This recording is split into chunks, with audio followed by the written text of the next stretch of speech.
नमस्कार। स्वागत है दोस्तों आपका उत्कर्ष क्लासेज की इस ऑनलाइन क्लास में। दोस्तों, आज हम हिंदी भाषा का एक बहुत ही खूबसूरत संबंध बिंदु पढ़ने वाले हैं। ध्यान दीजिए, मैंने इसके नाम में बोला है संबंध बिंदु। अर्थात हम बात करें हिंदी व्याकरण के संदर्भ से तो यह अपना कोई संबंध नहीं रखता। हम बात करें हिंदी प्रतिस्पर्धा परीक्षाओं के लिए, कंपटीशन एग्जाम के लिए, तो दोस्तों यह एक प्रकार का करंट जीके टाइप का टॉपिक है। लेकिन करंट जीके भी नहीं, यह हिंदी का एक प्रकार का सामान्य ज्ञान है। बहुत सारे विषयों का अपना अपना एक सामान्य या परिचयात्मक ज्ञान होता है। यह भी कुछ ऐसा ही एक हिंदी का परिचयात्मक ज्ञान है। तो हिंदी के इस परिचयात्मक ज्ञान के अंतर्गत आज का हमारा जो बिंदु रहेगा दोस्तों, वह बिंदु रहेगा क्या हिंदी भाषा के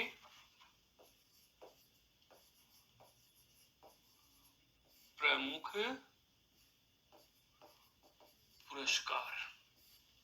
हिंदी भाषा के प्रमुख पुरस्कार, the award of language Hindi. Hindi भाषा के प्रमुख पुरस्कारों की हम चर्चा आज करने वाले हैं। अब आपसे प्रश्न यही पूछा गया कि हिंदी भाषा में प्रमुख पुरस्कार कौन सा है, तो ध्यान दीजिए, हमारे जहन में दो प्रकार के पुरस्कारों के नाम आते हैं। सवाल यहीं से आरंभ हो जाता है दोस्तों, हिंदी का प्रमुख पुरस्कार कौन सा है, हिंदी भाषा का प्रमुख पुरस्कार कौन सा है। तो ध्यान दीजिए, सबसे पहले तो हिंदी भाषा में जो पुरस्कार मिलते हैं वो मिलते हैं हिंदी के भाषा साहित्य पर। किसमें मिलते हैं? भाषा साहित्य में। और एकमात्र ऐसा पुरस्कार जो हर वर्ष हिंदी के लिए आता है वह होता है आपका कौन सा? साहित्य अकादमी पुरस्कार। कौन सा होता है दोस्तों? साहित्य अकादमी पुरस्कार, जो कि साहित्य अकादमी द्वारा दिया जाता है। लेकिन एक पुरस्कार और भी है जो बहुत ज्यादा महत्व रखता है, अपने आप में एक तगड़ा वर्चस्व रखता है, जिसका नाम है दोस्तों ज्ञानपीठ पुरस्कार। कौन सा है? ज्ञानपीठ पुरस्कार। हम इन दोनों ही पुरस्कारों पर विस्तार से चर्चा करने वाले हैं। संपूर्ण हिंदी काव्य में, संपूर्ण हिंदी साहित्य में, या हम कहें संपूर्ण हिंदी जगत में प्रारंभ से, यानी कि जब से ये पुरस्कार आरंभ हुए तब से लेकर आज तक ये पुरस्कार किन किन को मिले हैं, कब कब मिले हैं, कौन कौन सी रचनाओं पर मिले हैं, इन सभी बातों पर हम चर्चा करेंगे। सबसे पहले हमें पता होना चाहिए कि ये पुरस्कार होते क्या चीज है। पुरस्कार होते क्या चीज है दोस्तों? पुरस्कार का मतलब क्या होता है? पुरस्कार का मतलब क्या है? आप यह कह सकते हो एक प्रकार की, यह क्या है दोस्तों?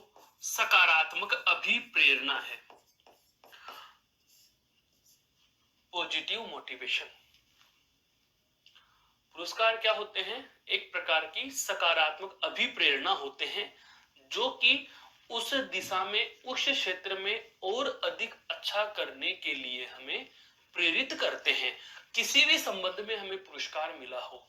अब बात आ रही है साहित्य के पुरस्कारों में। कहने का मतलब यह हुआ कि यदि किसी कवि या लेखक द्वारा साहित्य के क्षेत्र में, अपने अपनी भाषाओं के अपने अपने साहित्य हो सकते हैं।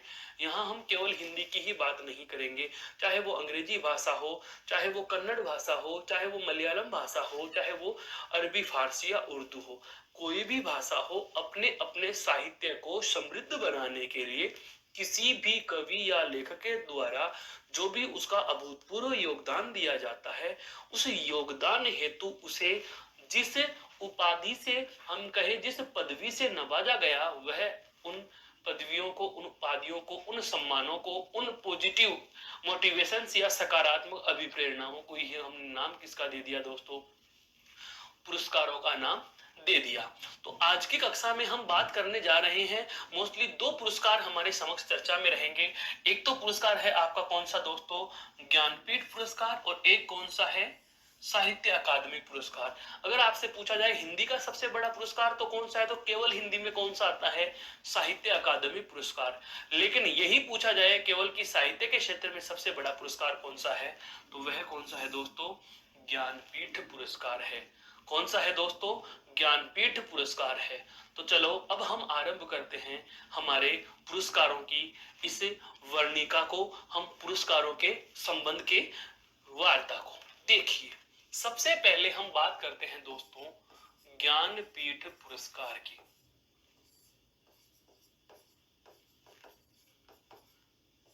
ये कब किसे मिला, यह जानने से पहले हम इस पुरस्कार की थोड़ी सी ऐतिहासिक पृष्ठभूमि से परिचित होना चाहेंगे। यह पुरस्कार क्या है, तो इस पुरस्कार के संबंध में आपको महत्वपूर्ण स्टेटमेंट्स टाइप में आपको बता देता हूं। हालांकि हिंदी में केवल ये दो ही पुरस्कार नहीं है, केवल ज्ञानपीठ और साहित्य अकादमी ही नहीं है, बहुत सारे पुरस्कार होते हैं। बाल साहित्य पुरस्कार होता है, अनुवाद सम्मान होता है, युवा लेखक पुरस्कार होता है, श्लाका सम्मान होता है, बिहारी सम्मान होता है, मैथिली शरण गुप्त पुरस्कार होते हैं। अलग अलग नामों से बहुत सारे पुरस्कार दिए जाते हैं। कोई पुरस्कार है जो प्रतिवर्ष दिया जा रहा है, कोई पुरस्कार ऐसे हैं जो 6 महीने पर दिए जा रहे हैं, कोई पुरस्कार ऐसे हैं जो यथाकथा वितरित किए जाते हैं। तो जो छोटे या कम महत्व के, मैं ये नहीं कह रहा हूं महत्व के नहीं है, कम महत्व के जो पुरस्कार हैं, हम एक बिंदु पढ़ते हैं हिंदी के प्रमुख कवि और लेखक, रचनाएं और उनके रचनाकार।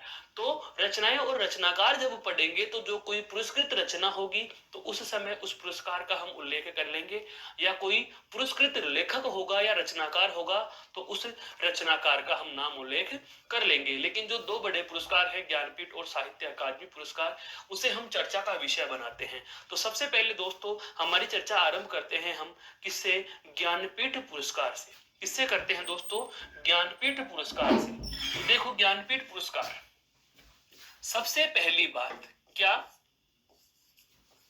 यह पुरस्कार भारतीय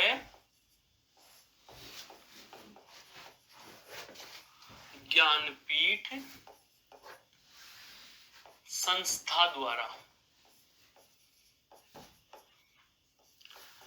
दिया जाता है। यह पुरस्कार भारतीय ज्ञानपीठ संस्था द्वारा दिया जाता है। एक बेसिक सी बात, एज आप इसको जनरल नॉलेज या सामान्य ज्ञान या सामान्य अध्ययन या आप कह सकते हैं जनरल अवेयरनेस की दृष्टि से भी देख सकते हैं। यह पुरस्कार किसके द्वारा दिया जाता है, भारतीय ज्ञानपीठ संस्था द्वारा दिया जाता है। यह पुरस्कार कब से शुरू होता है, तो यह पुरस्कार ज्ञानपीठ संस्था के संस्थापक श्री साहू जैन, श्री साहू जैन, ध्यान रखना इस नाम को, बहुत महत्वपूर्ण नाम है आपके समक्ष दोस्तों जो मैंने लिखा, क्या, श्री साहू जैन। अगर आपसे पूरा नाम भी पूछे दोस्तों तो आप ऐसे लिख सकते हो, साहू प्रसाद जैन, श्री साहू प्रसाद जैन के, साहू प्रसाद जैन के 50वें जन्म दिवस कब है, 22 मई 1961 से। यह पुरस्कार ज्ञानपीठ संस्था के संस्थापक श्री साहू प्रसाद जैन के 50वें जन्म दिवस 22 मई 1961 पर जन्म लेता है। पुरस्कार जन्म लेता है का मतलब क्या हुआ, इस पुरस्कार की विचारधारा का विकास हुआ था उस समय, किनके मस्तिष्क में आया, उस समय की ज्ञानपीठ संस्था की संस्थापक कौन थी उस समय? रमा जैन। रमा जैन, रमा जैन ने विचार प्रस्तुत किया। बहुत अच्छे से समझो इन चीजों को, बहुत अच्छे स्टेटमेंट हैं, बहुत अच्छे कथन हैं ये। ज्ञानपीठ पुरस्कार के लिए सबसे पहला विचार किसने प्रस्तुत किया था? तो दोस्तों इसका जवाब आएगा क्या? ज्ञानपीठ संस्था की संस्थापक 1961 में जो थी, कौन?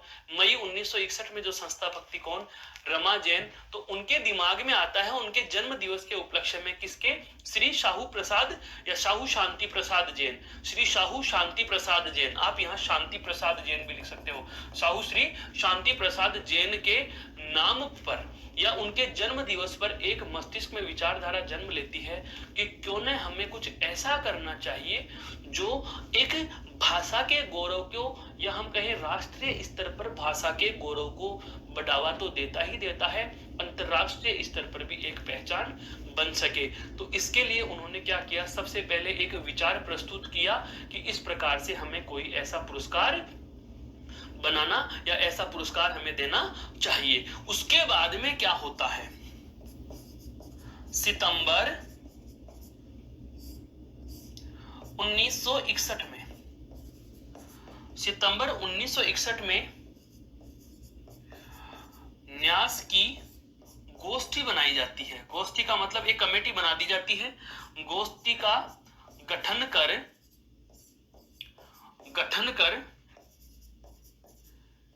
इस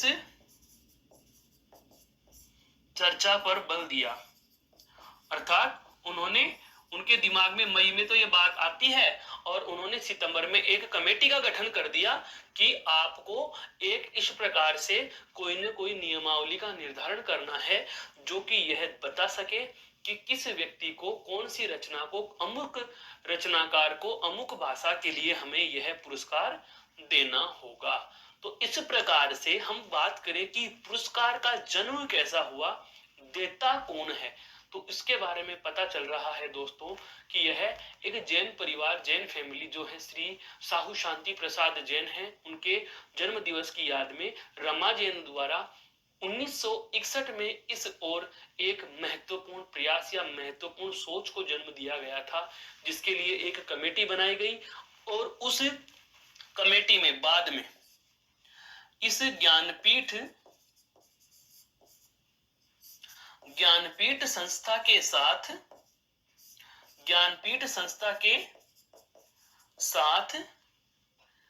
आपके टाइम्स ऑफ इंडिया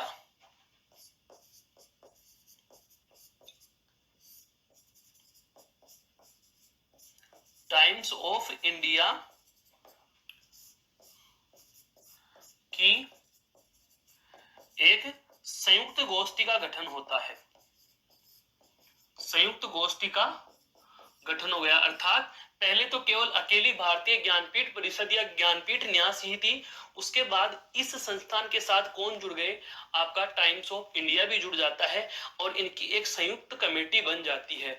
इस संयुक्त कमेटी में बहुत सारे सदस्य भी आते हैं, जिनमें समय समय पर आपके बिल्कुल भगवती चरण वर्मा, आपके रामधारी सिंह दिनकर या अन्य बहुप्रतिष्ठित नाम भी इसमें क्या होते हैं, गोष्ठी में अपना अपना मत प्रस्तुत करते हैं।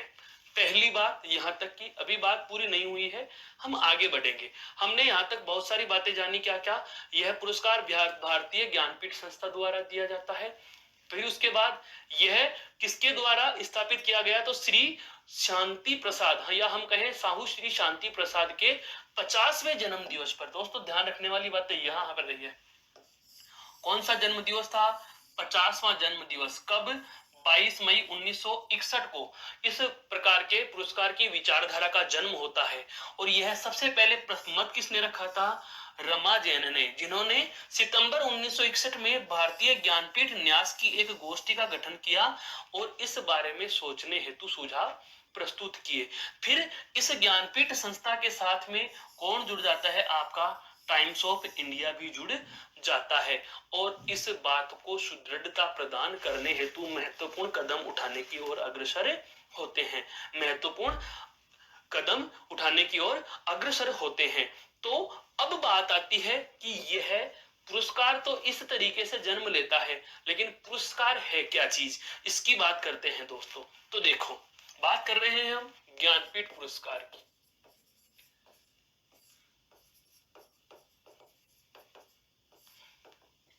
ज्ञानपीठ पुरस्कार की महत्वपूर्ण कथनों की हम चर्चा कर रहे हैं, इससे संबंधित महत्वपूर्ण तथ्यों पर हम प्रकाश डाल रहे हैं। तो ज्ञानपीठ पुरस्कार से संबंधित महत्वपूर्ण तथ्य क्या, कि यह पुरस्कार अनुसूची 8, संविधान की कौन सी अनुसूची, 8वीं अनुसूची, अनुसूची 8 में लिखित 22 भाषाओं के साहित्य, 22 भाषाएं, भारतीय संविधान की अनुसूची 8 में उल्लिखित कितनी भाषाएं हैं, 22 भाषाएं। बहुत छोटे छोटे प्रश्न हैं। भारतीय संविधान की कौन सी अनुसूची में भाषाओं का उल्लेख किया गया, अनुसूची 8 में कितनी भाषाएं हैं, 22 भाषाएं। तो इन 22 भाषाएं के संबंधित जो साहित्य है, जिसे हम कहते हैं भारतीय साहित्य, क्या कहेंगे, भारतीय साहित्य। क्यों, क्योंकि भारतीय भाषाएं कितनी हो गई, 22। तो इन 22 भाषाओं के साहित्य अर्थात भारतीय भाषाओं या भारतीय साहित्य हेतु दिया जाता है, हेतु दिया जाता है। अब बात आती है कि भाषाएं 22 है, तो क्या सभी भाषाओं को मिलता है, नहीं। इसमें यहां पर एक शर्त लिख लेंगे, क्या, प्रतिवर्ष किसी एक को, प्रतिवर्ष किसी एक भाषा को दिया जाता है, प्रतिवर्ष किसी एक भाषा को ही दिया जाता है। ऐसे नहीं कि हर बार 22 भाषाओं को, हर वर्ष 22 के 22 भाषाओं को या भाषाओं के रचनाकारों को या रचनाओं को पुरस्कृत किया जाए, ऐसा नहीं होता। हर वर्ष किसी न किसी एक भाषा में दिया जाता है। बहुत कम हो सकता है कि 2 भाषाओं को चुन लिया जाए, बाकी ज्यादातर जो महत्वपूर्ण तथ्य है, प्रतिवर्ष किसी एक भाषा को यह पुरस्कार प्राप्त होता है, प्रतिवर्ष किसी न किसी एक भाषा को यह पुरस्कार प्राप्त होता है। फिर बात आती है पुरस्कार में मिलेगा क्या, पुरस्कार में दोस्तों मिलेगा क्या। तो पुरस्कार में देखो, इसमें इस पुरस्कार में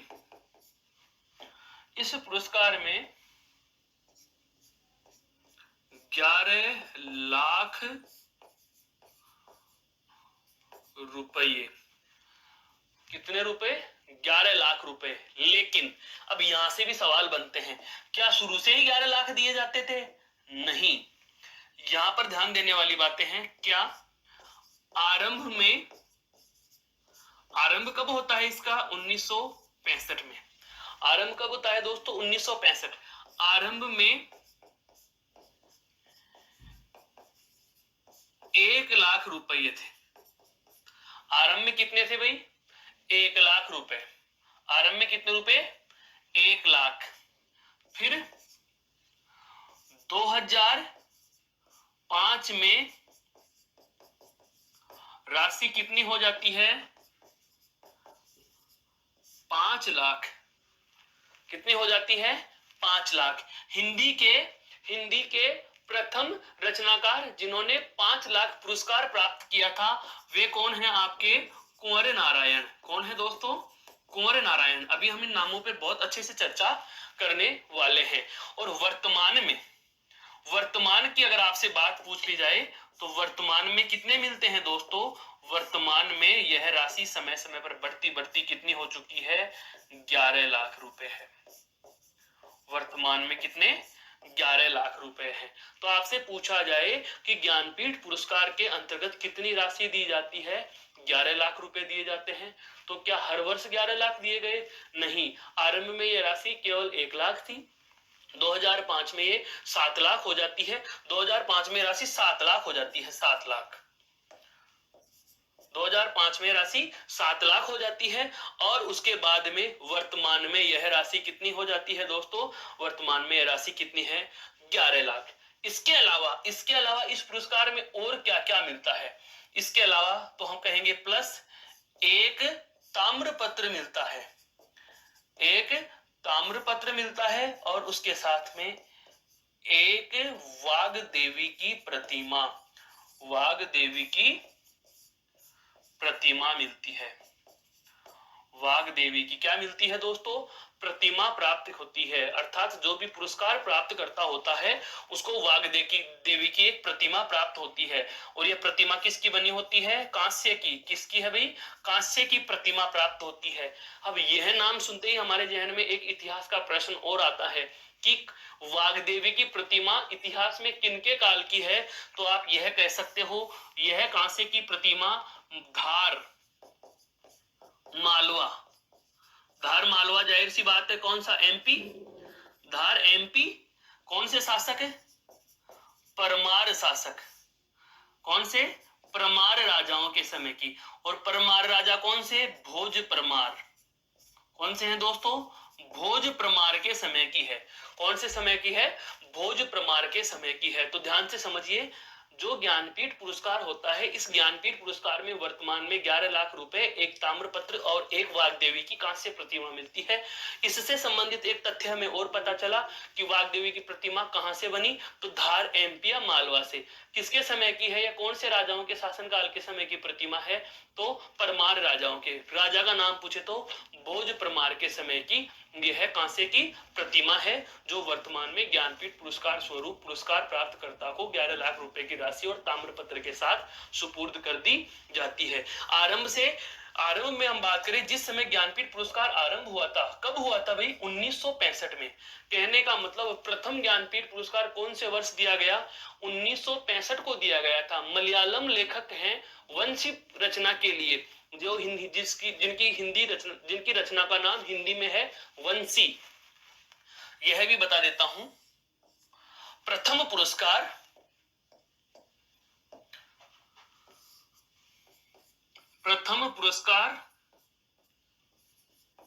हम पढ़ तो हिंदी के रहे हैं लेकिन तथ्य है इसलिए समझ लीजिए। प्रथम पुरस्कार कौन सी भाषा को मिला था? मलयालम भाषा को। कौन सी भाषा को मिला दोस्तों? मलयालम भाषा को मिला। प्रथम पुरस्कार मलयालम भाषा। किसे मिला था? जी शंकर कुरूप को। जी शंकर कुरूप को मिला था। किनको मिला था? जी शंकर कुरूप को 1965 में। 1965 में तो जाहिर सी बात है उस समय राशि कितनी थी? 1 लाख रुपए। उस समय राशि कितनी थी? 1 लाख रुपए। और रचना का जो रचना थी वह हिंदी नाम, रचना का मैं हिंदी में नाम बता देता हूं। वैसे वो मलयालमी नाम था लेकिन उस रचना का हिंदी नाम जो था वह था दोस्तों वंशी। क्या नाम था? वंशी। बंसी या बंसरी, या हम बात करें भगवान श्री कृष्ण की वंशी, तो वंशी जिसका नाम था, हिंदी नाम था, सबसे पहला ज्ञानपीठ पुरस्कार जो मिलता है वह मिलता है जी शंकर कुरूप को। उनकी रचना कौन सी थी? जो इनका हिंदी नाम है वंशी, और भाषा कौन सी थी? मलयालम। कौन सी भाषा थी? मलयालम भाषा थी। कौन सी भाषा थी? मलयालम भाषा थी। मेरे कहने का मतलब यह हुआ कि अगर आपसे प्रश्न पूछ लिया जाए, हालांकि बहुत बेसिक से कॉन्सेप्ट हैं, बेसिक से तथ्यात्मक बातें हैं जो हमें पता होनी चाहिए कि सबसे पहला किसे मिला? जी शंकर कुरूप को। कब मिला? 1965 में। कौन सी भाषा में मिला था सबसे पहला? क्योंकि यह यहाँ पर उल्लिखित है कि यह संविधान की 22 भाषाओं के साहित्य या भारतीय साहित्य पर दिया जाता है, लेकिन प्रति वर्ष किसको दिया जाएगा? किसी एक भाषा को ही दिया जाएगा। प्रति वर्ष एक भाषा को ही दिया गया।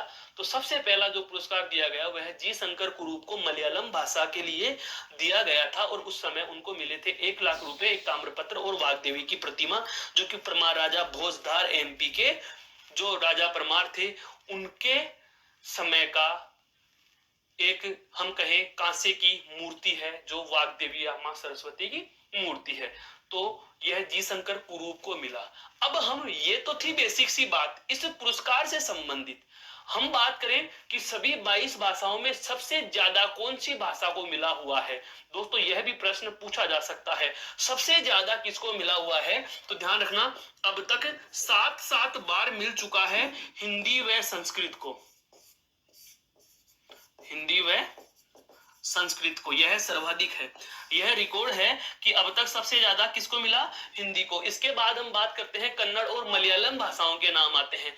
कन्नड़ और मलयालम भाषा का नाम आता है। 7-7 बार हिंदी और संस्कृत भाषा को सर्वाधिक यह पुरस्कार प्राप्त हो चुका है। तो अब हम बात करते हैं कि हिंदी में कौन कौन सी ऐसी रचनाएं हैं, या हम कहें कि हिंदी में कौन कौन ऐसे रचनाकार हैं। ये रचनाएं हैं, ध्यान रखना, ये रचनाएं हैं, रचनाकारों के नाम अलग है, उनकी संख्या भी अलग है। तो रचनाकारों की हम चर्चा अब करने वाले हैं दोस्तों।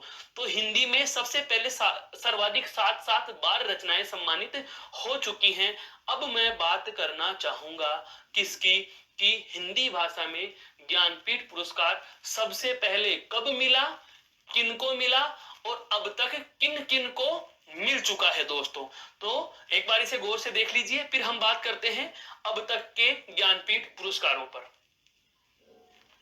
ये देखिए, हिंदी भाषा के पुरस्कारों में हम चर्चा करने वाले हैं क्या, कौन से पुरस्कार की दोस्तों, ज्ञानपीठ पुरस्कार की। कौन से पुरस्कार की, ज्ञानपीठ पुरस्कार की। यहां पर लिखा गया है सबसे पहला पुरस्कार किसे दिया गया, पंत। पूरा नाम हम लिखना चाहें तो पूरा नाम क्या है, सुमित्रा नंदन पंत। सुमित्रा नंदन पंत, बिल्कुल सुमित्रा नंदन पंत, या मैं कहूं छायावादी कवि। कौन से कवि हैं ये, छायावादी कवि। छायावाद के प्रधान 4 स्तंभ। पुरस्कार की ये सारणी महत्वपूर्ण नहीं है दोस्तों, इनसे संबंधित बातें महत्वपूर्ण हैं, वो याद रहेंगी तो हमारे जहन में ये चीजें याद रह पाएंगी। देखो, पंत क्या है, छायावाद के 4 स्तंभ माने गए। छायावाद के 4 स्तंभ, अर्थात छायावाद के प्रधान 4 कवि या रचनाकारों में कौन कौन आते हैं, जयशंकर प्रसाद, जयशंकर प्रसाद, सूर्यकांत त्रिपाठी निराला, सुमित्रा नंदन पंत, और एक है कौन आपके, महादेवी वर्मा। महादेवी वर्मा, ये नाम जिनको यामा पर मिला था, जिनको यामा पर मिला था। महादेवी वर्मा को यामा पर 1982 में ज्ञानपीठ पुरस्कार मिला है। यामा पर, यामा उनकी काव्य कृतियों का या रचनाओं का क्या है, संकलन है। ये क्या है, काव्य संकलन है। यामा नामक काव्य संकलन पर महादेवी वर्मा को क्या मिला था, ज्ञानपीठ पुरस्कार मिला था। यह भी क्या है दोस्तों, यह भी छायावादी कवियत्री है, छायावादी कवियत्री हैं। तो ये छायावादी कवियत्री जयशंकर प्रसाद, सूर्यकांत त्रिपाठी निराला और सुमित्रा नंदन पंत, ये प्रधान 4 खंबे माने जाते हैं छायावाद के, या हम कह सकते हैं प्रसाद युग के, जिसका समय 1916 या 1918 से 1938 तक का माना गया। जब हम रचनाकार पढ़ेंगे, क्योंकि ये पूरा का पूरा कंसेप्ट ही साहित्य का है, हिंदी साहित्य के इतिहास की बातें हैं, तो यह व्याकरण से यहाँ कोई संबंध नहीं है, न कोई छंदस अलंकारों से संबंध है, यहाँ इनका संबंध उनसे होगा। तो सबसे पहला जो सुमित्रा नंदन पंत को हिंदी भाषा के लिए ज्ञानपीठ पुरस्कार मिला, वह उनकी कौन सी रचना पर मिला था, चिदंबरा पर मिला था। कब मिला था, 1968 में, और इस समय इनको राशि दी गई थी कितनी, 1 लाख रुपए। कितनी मिली थी, 1 लाख रुपए, प्लस एक तक क्या मिला, ताम्रपत्र। एक क्या मिला दोस्तों, ताम्रपत्र, और उसके साथ में क्या मिली, एक वाग्देवी की प्रतिमा। एक क्या मिली थी, वाग्देवी की प्रतिमा मिली थी। उसके पश्चात दूसरा जो मिला था, वह मिला था रामधारी सिंह दिनकर को। किसको मिला था दोस्तों, रामधारी सिंह दिनकर को। अब रामधारी सिंह दिनकर का नाम आते ही हमारे जहन में आ जाता है क्या, कुरुक्षेत्र। क्या आ जाता है, कुरुक्षेत्र। ध्यान रखना, रामधारी सिंह दिनकर जो है वे न्यास कमेटी के सदस्य भी थे। न्यास गोष्ठी जो हुई थी, किसके लिए, ज्ञानपीठ पुरस्कार के लिए जो कमेटी बनाई गई थी, इसमें भी इन्होंने अपना मत रखा था। तो इनको जो इनकी रचना है, बहुत ही महत्वपूर्ण रचना, कौन सी, उर्वशी, उसके लिए 1972 में सेम यही प्रकार से 1 लाख रुपए, एक वाग्देवी प्रतिमा और एक ताम्रपत्र के रूप में ज्ञानपीठ पुरस्कार इनको प्राप्त हुआ था। इनको ज्ञानपीठ पुरस्कार प्राप्त हुआ था। उसके बाद अगला जो पुरस्कार प्राप्तकर्ता का नाम आता है, वह आता है क्या, अज्ञेय। यह नाम भी अपने आप में एक प्रश्न है, पूछा गया प्रश्न है, अज्ञेय का पूरा नाम बताइए। अज्ञेय का पूरा नाम बताइए दोस्तों। सच्चिदानंद हीरानंद वात्स्यायन अज्ञेय, सच्चिदानंद हीरानंद वात्स्यायन अज्ञेय। और ध्यान देना यहाँ पर इनके नाम में दो व्याकरणिक प्रश्न भी हैं। एक तो कौन सा, सच्चिदानंद में संधि भी पूछी जाती है, सत प्लस चित प्लस आनंद, बिल्कुल ध्यान रखना दोस्तों, ये व्यंजन संधि में आता है। और ये वात्स्यायन जो है यह विशेष प्रत्यय में पूछा जाता है। इसमें पूछा जाता है, आपको विशेष प्रत्यय में पूछा जाता है। दोस्तों एक एक चीज में अनेकों प्रश्न छुपे हुए हैं। उनकी रचना का नाम पूछा जाए कि कौन सी रचना पर अज्ञेय जी को ज्ञानपीठ पुरस्कार मिला, तो रचना का नाम है कितनी नावों में कितनी बार, और कौन से वर्ष मिला, 1978 में मिला। वही 1 लाख रुपए वाग्देवी की प्रतिमा और एक ताम्रपत्र से इनको नवाजा गया। अब आता है नाम अगला जो आता है वह कौन सा आता है, महादेवी वर्मा।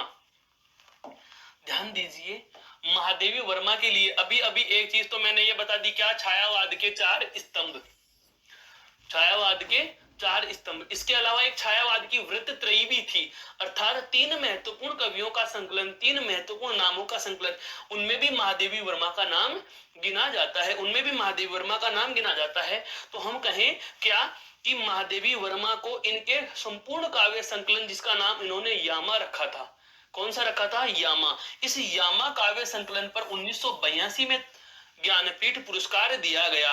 और उसके बाद में जो आधुनिक काल के आधुनिक जो काव्यकार या आधुनिक रचनाकार आते हैं नाम, जिनका है क्या, नरेश मेहता, उनको सन 1992 में ज्ञानपीठ पुरस्कार से नवाजा गया। 1992 में ज्ञानपीठ पुरस्कार से दोस्तों नवाजा गया।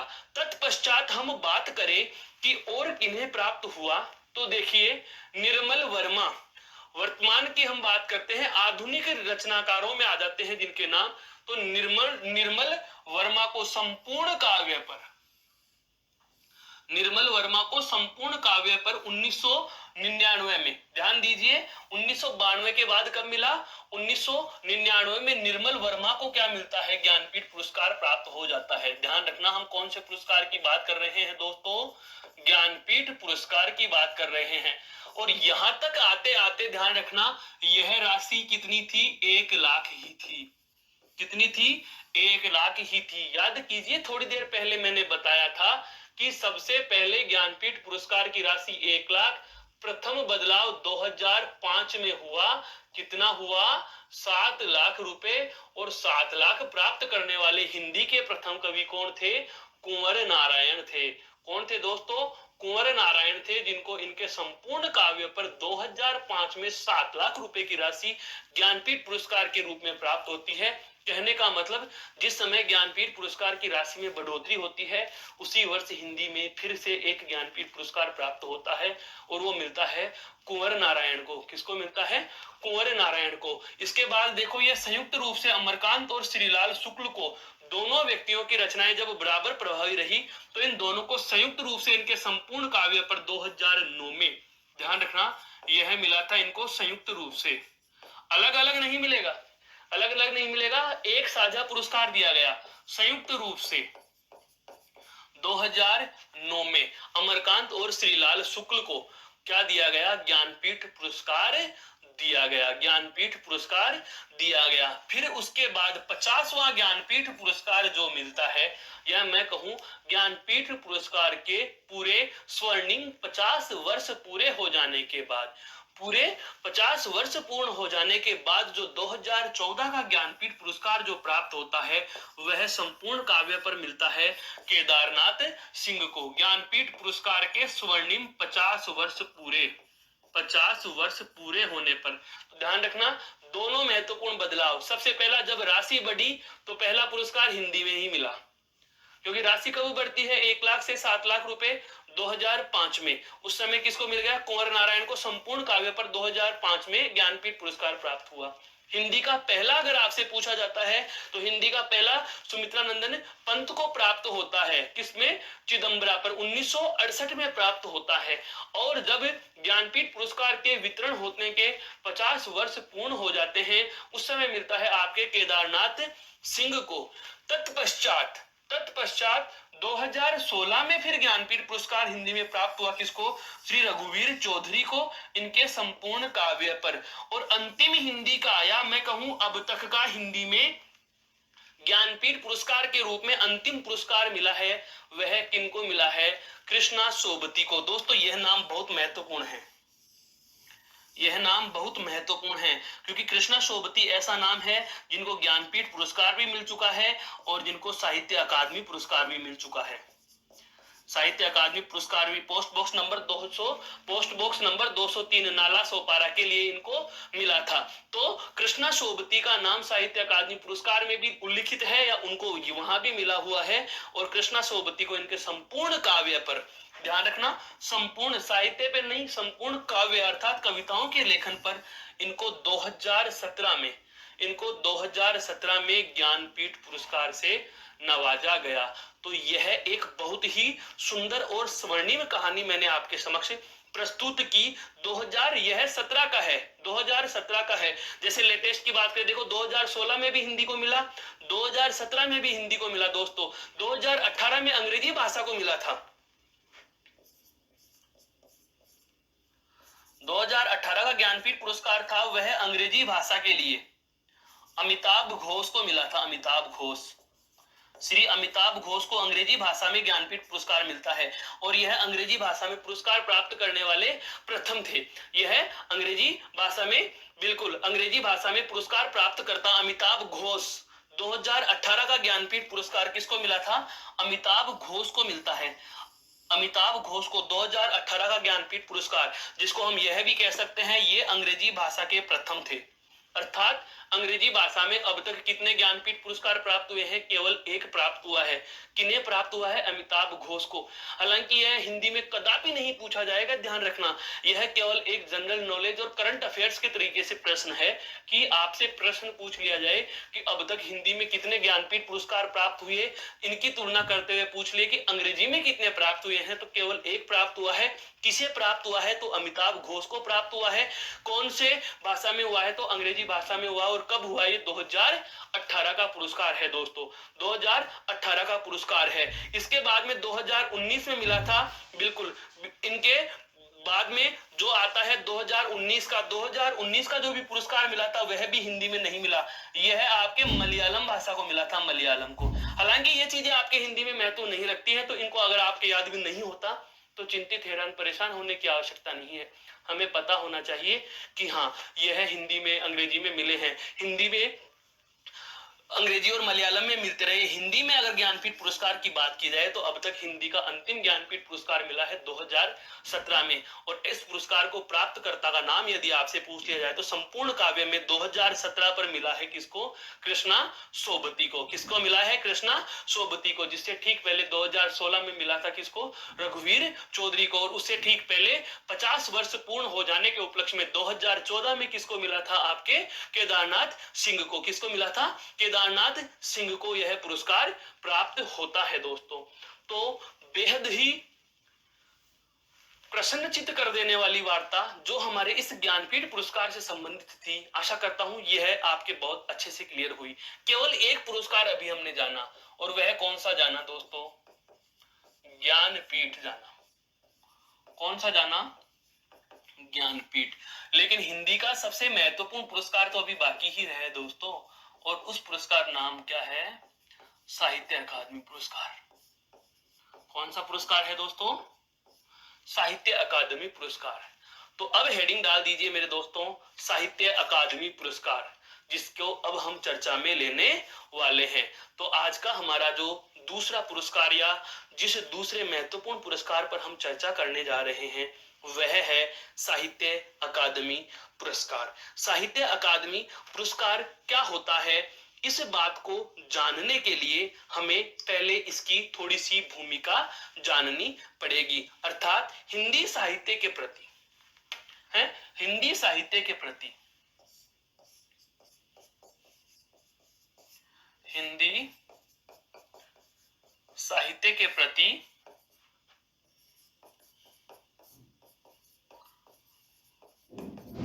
लेखकों का, हिंदी साहित्य के प्रति लेखकों का प्रेम सम्मान व लगाव बढ़ाने हेतु हिंदी साहित्य के प्रति लेखकों का प्रेम, सम्मान व लगाव बढ़ाने हेतु, साथ ही पाठकों की प्रभाविकता में वृद्धि के उद्देश्य से है, प्रभाविकता में वृद्धि के उद्देश्य से इस पुरस्कार को आरंभ किया गया। इस पुरस्कार को आरंभ किया गया। क्यों आरंभ किया गया? कि जो हिंदी लिखने वाले हैं उनके मन में हिंदी के प्रति क्या उत्पन्न हो? प्रेम हो, सम्मान का भाव पैदा हो, लगाव का भाव पैदा हो, और वो हिंदी को और अधिक ऊंचाइयों पर पहुंचाने के प्रयास हेतु प्रयासरत रहे। कहने का मतलब यह हुआ दोस्तों कि हिंदी साहित्य को एक स्वर्णिम ऊंचाई पर ले जाने के लिए, हिंदी साहित्य को एक स्वर्णिम ऊंचाई प्रदान करने के लिए, या हम कहें एक बहुत अच्छा मंच प्रदान करने हेतु हिंदी के लेखकों में जोश बढ़ाने के लिए समझ लीजिए, या पाठकों के प्रति या पाठकों में प्रभाविकता बढ़ाने के लिए इस पुरस्कार को आरंभ किया गया। और कब आरंभ किया गया? 1955 से यह पुरस्कार दिया जाता रहा है। कहने का मतलब यह हुआ कि अगर आपसे पूछ लिया जाए कि साहित्य अकादमी पुरस्कार कब आरंभ हुआ था, तो साहित्य अकादमी पुरस्कार के लिए आपको एक तथ्य बहुत ज्यादा महत्वपूर्ण है। 1955 से यह पुरस्कार दिया जाता रहा है। और बात की जाए बहुत अच्छे से कि दिया क्या जाता है, तो इसके अंतर्गत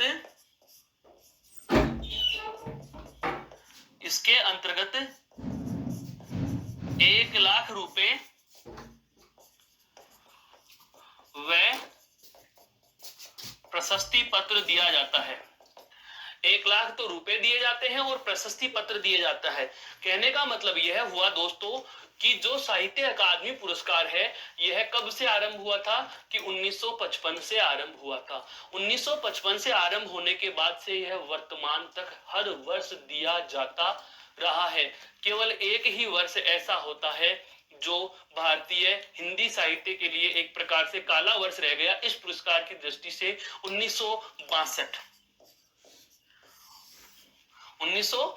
हम कह सकते हैं विदेशी आक्रमण की वजह से या युद्ध की स्थितियां होने की वजह से उस वर्ष इस पुरस्कार के नाम की घोषणा नहीं की गई। अन्यथा हर वर्ष यह पुरस्कार हिंदी के समृद्धशाली लेखकों को मिलता रहा है, दिया जाता रहा है। और इस पुरस्कार के अंतर्गत कितना दिया जाता है, क्या दिया जाता है? तो इस पुरस्कार के अंतर्गत साहित्य अकादमी संस्थान के द्वारा 1 लाख रुपए नकद और साहित्य अकादमी पुरस्कार के द्वारा ही, या हम कहें उस विभाग के द्वारा ही, एक प्रशस्ति पत्र, और प्रशस्ति पत्र के रूप में भी हम कह सकते हैं कि ताम्र पत्र ही दिया जाता है। कौन सा पत्र दिया जाता है?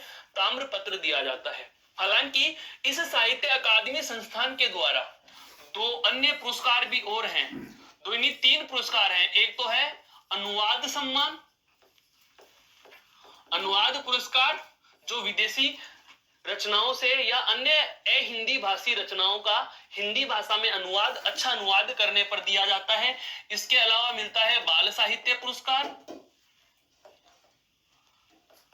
बाल साहित्य पुरस्कार, और इसके अलावा दिया जाता है युवा लेखक पुरस्कार, युवा लेखक पुरस्कार, युवा लेखक पुरस्कार। तो यह पुरस्कार शुरू से ही चर्चा में नहीं थे। यह अभी 2010-11 के बाद में इन पुरस्कारों को हम कह सकते हैं कि चर्चा में लिया गया है, इन पुरस्कारों का आरंभ हुआ है। उससे पहले ये तीनों पुरस्कार नहीं थे। तो महत्वपूर्ण पुरस्कार हमारे लिए कौन सा हो गया? साहित्य अकादमी पुरस्कार हो गया। अब दोस्तों हमें पता चल चुका कि ज्ञानपीठ पुरस्कार क्या होता है, साहित्य अकादमी पुरस्कार क्या होता है। ज्ञानपीठ पुरस्कार अब तक कौन कौन से हिंदी के लेखकों को किस किस रचना पर कौन कौन से वर्ष दिया गया, ठीक उसी प्रकार से अब हम जान लेते हैं कि यह साहित्य जो अकादमी पुरस्कार है यह कौन कौन से वर्ष किस किस व्यक्ति या किस किस रचनाकार को कौन कौन सी रचना पर दिया गया। तो देखो, साहित्य अकादमी पुरस्कार की हम बात कर रहे हैं, तो साहित्य अकादमी पुरस्कार दोस्तों सबसे पहला 1955 में माखनलाल चतुर्वेदी को, जिनकी रचनाएं हिम किरीटनी, हिम तरंगिनी, मैं बोल रहा हूं उनको भी सुनिए सुनिए, क्योंकि ये रचनाएं और रचनाकार में आ जाता है, जैसे हिम किरीटिनी और हिम तरंगिनी, इनकी ये दो रचनाएं एक साथ से ही प्रकाशित हुई थी। तो उनमें से हिम तरंगिनी पर 1955 में इनको प्रथम अर्थात साहित्य अकादमी पुरस्कार, जो प्रथम पुरस्कार था, वह दिया गया था। उनके बाद में दूसरा नाम आता है वासुदेव शरण अग्रवाल जी का, जिन्होंने पद्मावत की क्या लिखी थी दोस्तों? टीका लिखी थी। पद्मावत पर क्या लिखी गई थी? टीका लिखी थी। क्योंकि पद्मावत ग्रंथ किसका लिखा हुआ है? मलिक मोहम्मद जायसी का।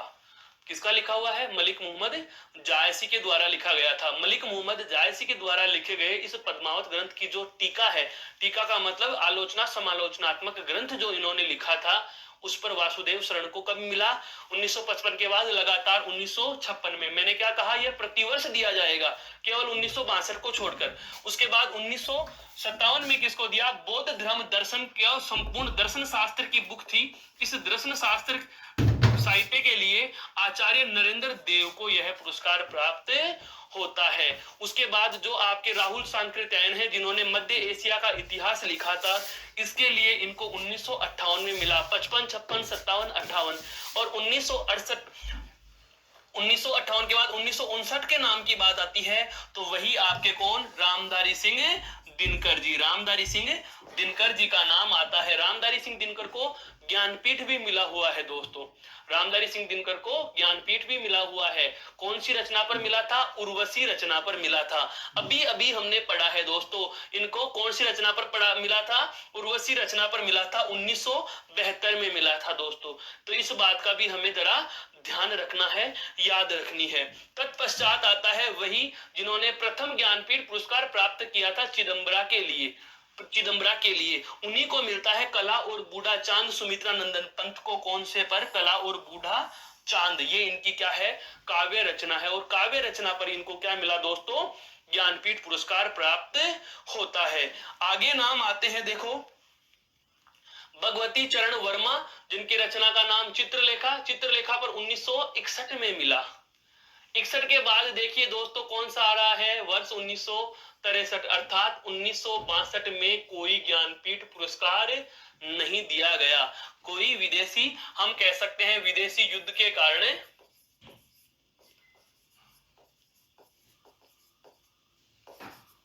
विदेशी युद्ध के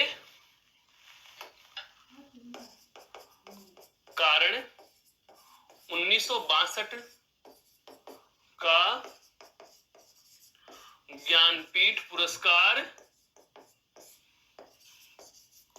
नहीं दिया गया। बाकी हर वर्ष दिया जा रहा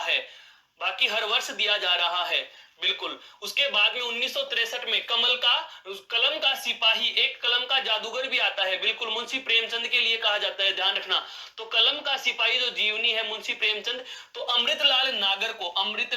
अमृत राय को यह 1963 में क्या दिया गया? यह पुरस्कार दिया गया। उसके बाद में आता है वही सच्चिदानंद हीरानंद वात्स्यायन अज्ञेय को। सच्चिदानंद हीरानंद वात्स्यायन अज्ञेय, जिनकी आंगन के पार द्वार काव्य रचना है। कौन सी रचना है? ये काव्य रचना है। उस काव्य रचना के लिए इनको यह पुरस्कार मिलता है। फिर हिंदी साहित्य के बहुत प्रसिद्ध इतिहासकार नगेंद्र महोदय को 1965 में रस सिद्धांत की व्याख्या के लिए, रस सिद्धांत की इन्होंने व्याख्या लिखी थी, और इस रस सिद्धांत व्याख्या नामक इनकी रचना के लिए नगेंद्र को भी क्या मिलता है? साहित्य अकादमी पुरस्कार मिलता है दोस्तों। जब हम बात करेंगे रचनाएं और रचनाकारों की, ये सब नाम हमारे पास काल कर्मानुसार आएंगे। ये सभी नाम हमारे समक्ष काल के अनुसार आएंगे। जैसे कि हम जानेंगे कि सच्चिदानंद हीरानंद वात्स्यायन अज्ञेय वह नाम है दोस्तों जिन्होंने, बिल्कुल ध्यान से समझना है, जिन्होंने तार सप्तक का गठन किया था, जिन्होंने तार सप्तक का आरंभ किया था, जिनमें अब तक हम देखते हैं कि तार सप्तक 1 भी आया था, तार सप्तक 2 भी आया था, तार सप्तक 3 भी आया था, अर्थात ऐसे 7 कवियों के नामों का समूह है जिनकी रचनाएं या जिनकी रचनाओं की विशेषताएं एक जैसी थी। ये आधुनिक काल में हम पढ़ते हैं, आधुनिक काल के रचनाएं और रचनाकारों में पढ़ेंगे।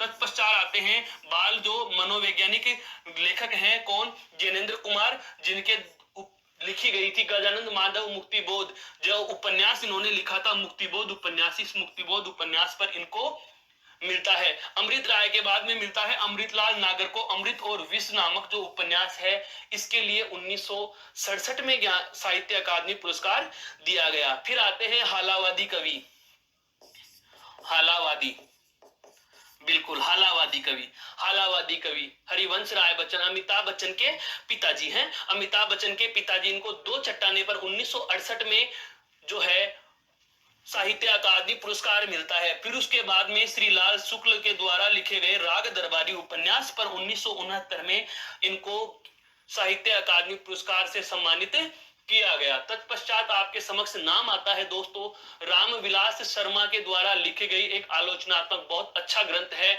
निराला की साहित्यिक साधना। निराला की साहित्यिक साधना ये बहुत ही प्रसिद्ध रहा था, अपने समय का बहुत प्रसिद्ध जो ग्रंथ रहा है इनका। 1970 में इनको क्या मिला? साहित्य अकादमी पुरस्कार मिला।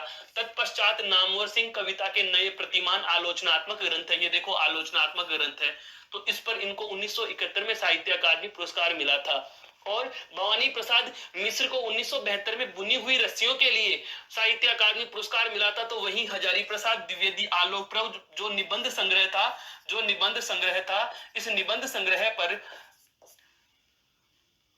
साहित्य अकादमी पुरस्कार मिला। फिर उसके पश्चात शिव मंगल सिंह, जिनका उपनाम सुमन भी है, उनको मिट्टी की बारात के लिए 1974 के वर्ष में साहित्य अकादमी पुरस्कार मिला। और भीष्म साहनी को तमस उपन्यास पर साहित्य अकादमी पुरस्कार मिलता है। जबकि मेरी तेरी उसकी बात यशपाल के द्वारा, यशपाल वही बिल्कुल जिनका नाम सम्मान के साथ लिया जाता है, यशपाल वही हैं जो स्वतंत्रता स्वाधीनता संग्राम के क्रांतिकारियों में भी इनका नाम आता है, वही यशपाल हैं। उनके द्वारा मेरी तेरी उसकी बात के लिए 1976 में इनको ज्ञानपीठ पुरस्कार के लिए नामांकित किया गया था। फिर आते हैं आपके शमशेर बहादुर सिंह भी, जिनका नाम जाना जाता है चुका भी नहीं हूं मैं के लिए 1977 में इनको ज्ञानपीठ पुरस्कार दिया गया। फिर आता है उतना वह सूरज है उगता वह सूरज है, भारत भूषण अग्रवाल जी को 1978 में ज्ञानपीठ पुरस्कार दिया गया था। भारत भूषण जी को 1978 में यह ज्ञानपीठ पुरस्कार प्राप्त होता है उतना वह सूरज के लिए। फिर जो सुदामा पांडे जिनका उपनाम धूमिल के नाम से जाना जाता है, उनको कहा जाता है कल सुनना मुझे के लिए 1979 में पुरस्कार दिया गया। ये नाम देखिए दोस्तों वापस से आ गया है, जिनको ज्ञानपीठ पुरस्कार, अंतिम ज्ञानपीठ पुरस्कार 2017 का जिसको कृष्ण संपूर्ण काव्य पर ज्ञानपीठ पुरस्कार कृष्णा सोबती को मिला, उनको जिंदगी नामा जिंदा रूख जो उपन्यास है, जिंदा रूख जो उपन्यास है, इस जिंदा रूख उपन्यास के लिए 1980 में इस पुरस्कार के लिए नामांकित किया गया। और इसके बाद 2017-18 के आसपास के वर्ष में भी, 2017 या 18 के वर्ष में भी इनका नाम पुनः लिया जाएगा post box number 203 Nala Sopara के लिए।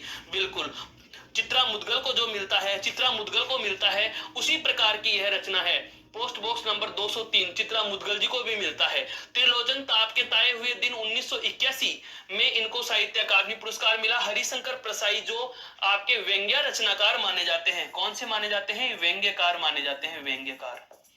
इन व्यंग्यकार को भी हरिशंकर प्रसाई जो कि 1982 का भी साहित्य अकादमी पुरस्कार प्राप्त होता है। चंद नामों से हम और परिचित होना चाहेंगे क्योंकि हम कंटिन्यू ही पढ़ रहे हैं, हालांकि ये सभी इतने महत्वपूर्ण नहीं है, पूछे भी नहीं जाते, पर वर्ष कंटिन्यू पढ़ लेते हैं। 1983 में सर्वेश्वर दयाल सक्सेना का खूंटियों पर टंगे लोग, 1984 में रघुवीर सहाय लोग भूल गए, उसके बाद निर्मल वर्मा 1985 कव्य और काला पानी के लिए, केदारनाथ अग्रवाल अपूर्वा के लिए 1986 में, श्रीकांत वर्मा को मगध के लिए 1987 में, उसके बाद नरेश मेहता को अरण्या 1988, केदारनाथ सिंह अकाल में सारस 1989 और शिव प्रसाद सिंह नीलाचांद जो इनकी उपन्यास रचना है, उपन्यास विधा है, उसके लिए 1990 में इनको साहित्य अकादमी पुरस्कार दिया गया। अब आप यही सोच रहे हैं सर याद कौन सा करें? दोस्तों याद करने हैं जिनके नाम से या तो युग जाना जाए, जैसे अगेय के नाम से तार सप्तक की पहचान है तो अगेय का नाम याद रखो, छायावाद के प्रधान स्तंभों में सूर्यकांत त्रिपाठी, निराला, सुमित्रानंदन पंत, महादेवी वर्मा, जयशंकर प्रसाद, तो इन चारों को याद रखना है। निबंधकारों में नाम जाना जाता है हजारी प्रसाद द्विवेदी, महावीर प्रसाद द्विवेदी, उनके नाम याद रखो। बाल मनोवैज्ञानिक बिल्कुल जैनेन्द्र और नगेंद्र, इन दोनों को, नगेंद्र का साहित्य रस सिद्धांत के लिए जाना जाता है, उनका नाम याद रखो। या सबसे पहला याद रखो या वर्तमान में जो सबसे लेटेस्ट है उनको याद रखो। बाकी नामों से प्रश्न पूछे जाए संभावनाएं बहुत कम रहती हैं आपके, लेकिन पता होना चाहिए। गिरिजा कुमार माथुर का मैं वक्त के हूँ सामने, गिरिराज किशोर ढाई घर, विष्णु प्रभाकर अर्धनारीश्वर जो उपन्यास है, और अशोक वाजपेयी का है कहीं नहीं वहीं, कहीं नहीं वहीं। आप चाहे इस अल्पविराम को हटा सकते हैं, अल्पविराम नहीं आएंगे इनमें, आपको ये इतना ही लिखा हुआ है नाम, ये इसका, इस रचना का इसी तरीके से नाम है, कहीं नहीं वहीं। अशोक वाजपेयी के 1994 में मिला था। और कुंवर नारायण को कोई दूसरा नहीं, कुंवर नारायण वही है, कुंवर नारायण दोस्तों वही हैं जिनको 2005 में 7 लाख रुपए के रूप में बढ़ी हुई राशि का प्रथम ज्ञानपीठ पुरस्कार हिंदी के लिए प्राप्त हुआ था। उसके बाद सुरेंद्र वर्मा के द्वारा लिखा गया महिला उत्पीड़न पर लिखा गया उपन्यास है मुझे चांद चाहिए, सुरेंद्र वर्मा के द्वारा लिखा गया उपन्यास, इस पर 1996 में इनको साहित्य अकादमी पुरस्कार दिया गया। फिर आता है आपके नाम लीलाधर जगुड़ी, लीलाधर जगुड़ी को भी अनुभव के आकाश में चांद के लिए 1997 में पुरस्कार दिया गया। तत्पश्चात नाम आते हैं आपके अरुण कमल जी का, जिनको नए इलाके 1998 में, विनोद कुमार शुक्ल दीवार में एक खिड़की रहती है, इसके लिए 1999 में दिया गया। फिर मंगलेश डबराल, ये नाम अच्छा है याद रखना इसको, मंगलेश डबराल जो हम जो देखते हैं के लिए वर्ष 2000 में इनको साहित्य अकादमी पुरस्कार दिया गया, साहित्य अकादमी पुरस्कार इनको दिया गया। अलका सरावगी कलिकता वाया बाईपास 2001 में इनको मिला था। राजेश जोशी दो पंक्तियों के बीच 2002 में मिला। कमलेश्वर को कितने पाकिस्तान पर, कमलेश्वर को कितने पाकिस्तान पर 2003 में मिला। वीरेंद्र नंगवाल को दुष्चक्र में श्रेष्ठा के 2004 में मिला। और मनोहर श्याम जोशी कैप के लिए, यह भी महत्वपूर्ण है दोस्तों, जो महत्वपूर्ण है, जो इंपॉर्टेंट है, उनके लिए मैं आपको चिन्हित करता चल रहा हूं, इनको 2005 में मिला। और ज्ञानेंद्र पति को संस्यात्मा के लिए 2006 में प्राप्त होता है। लेकिन अब बात आती है महत्वपूर्ण नामों की, जो आपके आरंभ होंगे यहाँ मृदुला गर्ग से, लेकिन उससे पहले भी 4-5 नाम और हैं, जैसे अमरकांत इन्हीं हथियारों से 2007 में, गोविंद मिश्र कोहरे में कैद रंग, कोहरे में कैद रंग 2008 में, कैलाश वाजपेयी हवा में हस्ताक्षर 2009, उदय प्रकाश मोहनदास एक कहानी जो इनकी विदा है इस पर 2010 में, काशीनाथ सिंह रेहन पर रघु 2011 और चंद्रकांत देवताले पत्थर फेंक रहा हूं 2012 में इनको साहित्य अकादमी पुरस्कार से नवाजा गया। लेकिन अब आते हैं जो नाम सारे महत्वपूर्ण है। मृदुला गर्ग मिलजुल मन 2013, उसके बाद आता है रमेश चंद्र शाह विनायक उपन्यास 2014, फिर आता है आपका रामदरस मिश्र आग की हंसी उपन्यास विदा है, जिनको 2015 में इनको ज्ञान साहित्य अकादमी पुरस्कार से नवाजा गया। और अब वो 4 नाम आपके समक्ष, 3 नाम जो आपको याद रखने हैं। कौन कौन से? नासिरा शर्मा, चित्रा मुदगल, नासिरा शर्मा, चित्रा मुदगल और नंद किशोर आचार्य, क्योंकि ये अंतिम के करंट्स हैं। नासिरा शर्मा को पारिजात उपन्यास के लिए मिला, रमेश कुंतल में विश्व मिथक सरित सागर साहित्य समालोचनात्मक ग्रंथ के लिए 2017 में, और ये चित्रा मुदगल, ये नाम बहुत प्रसिद्ध रहा है दोस्तों। चित्रा मुदगल आप इस तरीके से भी इसको लिखकर देख सकते हो, post box number 203 Nala Sopara उपन्यास के लिए 2018 का।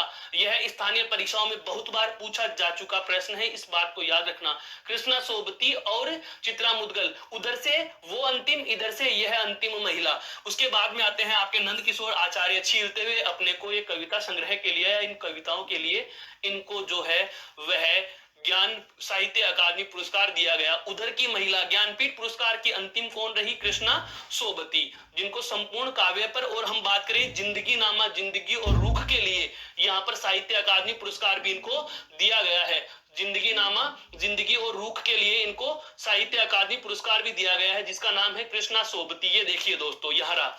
लेकिन बात की जाए ज्ञानपीठ पुरस्कार की, तो इनको ज्ञानपीठ पुरस्कार भी मिला हुआ है, और उस ज्ञानपीठ पुरस्कार को भी हमें भूलना नहीं, क्योंकि वह हिंदी का अंतिम ज्ञानपीठ पुरस्कार है कृष्णा सोबती को संपूर्ण काव्य पर। और महिलाओं में बात की जाए तो साहित्य अकादमी पुरस्कार के रूप में अंतिम नाम हमारे समक्ष जो उपस्थित होकर आता है वह नाम है आपका कौन सा दोस्तों? Chitra Mudgal, post box number 203 Nala Sopara के लिए, post box number 203 Nala Sopara के लिए। इसके बाद हम बात करें तो 2 छोटे छोटे पुरस्कार, जिनमें एक तो आता है कौन सा? आपका बाल साहित्य के लिए पुरस्कार, जो 2010 में ही शुरू किया गया था। साहित्य अकादमी संस्थान द्वारा, साहित्य अकादमी संस्थान द्वारा 2010 में यह शुरू किया गया था।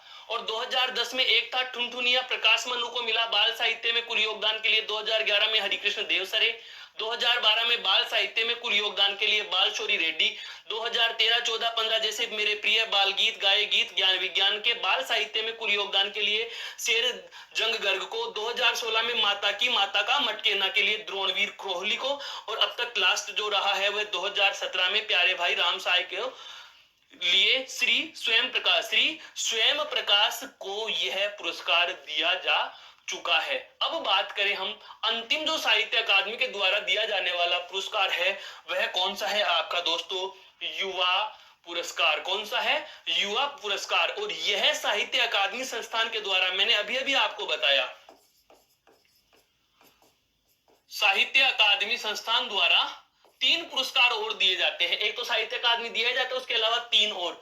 कौन कौन सा? एक तो अनुवाद सम्मान, दूसरा बाल साहित्य सम्मान, और तीसरा आता है युवा सम्मान। तो ये युवा सम्मान में है, जो युवा सम्मान बाल साहित्य 2010 में आरंभ किया गया था दोस्तों। बाल साहित्य पुरस्कार कब आरंभ किया गया था?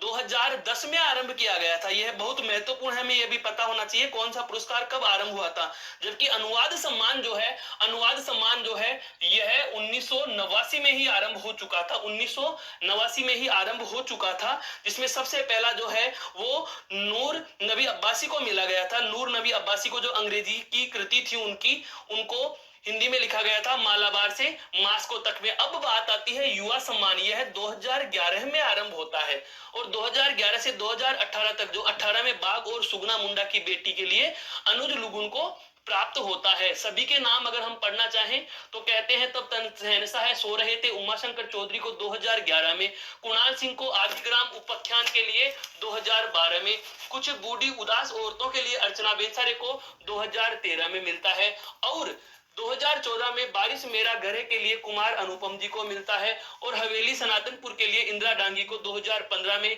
डार्क हॉर्स एक अनकही दास्तान के लिए नीलोत्पल मृणाल को मिलता है 2016 में, और अक्षरों की विनती के लिए तारे सिंधी को मिलता है 2017 में। 18 का जबकि आपको पता है बाघ और सुगना मुंडा की बेटी के लिए मिलता है अनुज लुगुन को। तो ये युवा पुरस्कार है, यह इतने महत्वपूर्ण नहीं है, बस मैंने ये इसलिए बताया क्योंकि ये साहित्य अकादमी संस्थान के द्वारा दिए जाने वाले अन्य पुरस्कारों में इनके नाम आते हैं। दोस्तों आपको पता होने चाहिए साहित्य अकादमी पुरस्कार कौन है, किन किन को दिए गए हैं, पहला किसको मिला, यह पता होना चाहिए। बिल्कुल यह पता होना चाहिए। पहला कब दिया गया? 1955 में दिया गया।